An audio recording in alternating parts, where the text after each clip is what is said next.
You know that feeling, right? When you're talking to someone and the conversation just works. It's like this invisible energy that turns a normal chat into a real connection. Well, today we're going to dig into what that is. We're going to talk about the architecture of rapport.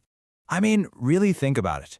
We've all been there. You meet somebody, and it's like, bam, you just click. The conversation just flows effortlessly. But what is that click, really?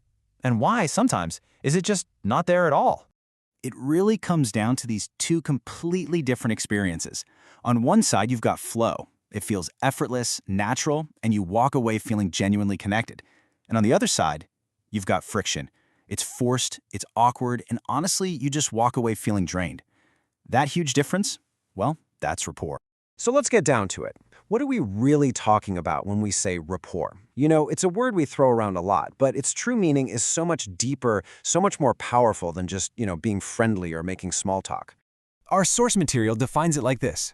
Rapport is the foundation. It's the starting point for influence, for trust, for any kind of effective communication.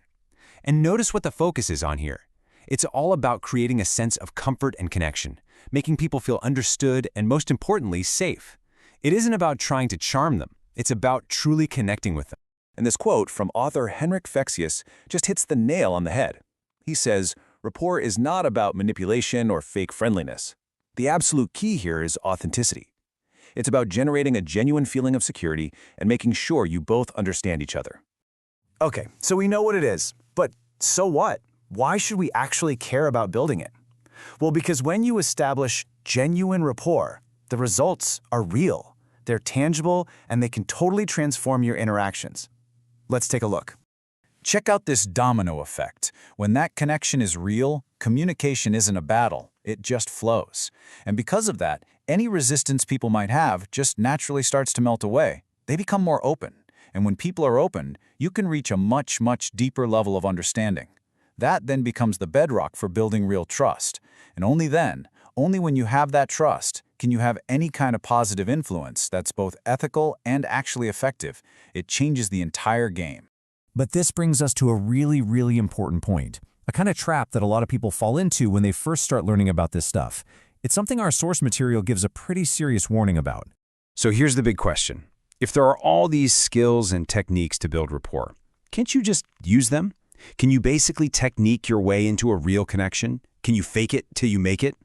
Well, the answer, according to our source, is a hard no. In fact, trying to do that can be incredibly counterproductive. This is the very heart of the authenticity trap. And this slide really lays out why. An authentic connection feels natural and it builds trust. But when you start using these skills like a robot, forcing yourself to mirror someone's body language, even when you're not really listening, it just feels weird. It feels unnatural. And people can sense that. It does the exact opposite of what you want. It breaks trust and completely backfires. So if it's not about mechanically checking off a list of techniques, then what is the true foundation of rapport? How do we build that authentic connection without falling into that trap?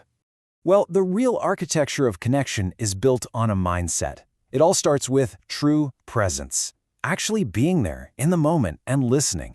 Then you build on that foundation with genuine respect for the other person and their perspective.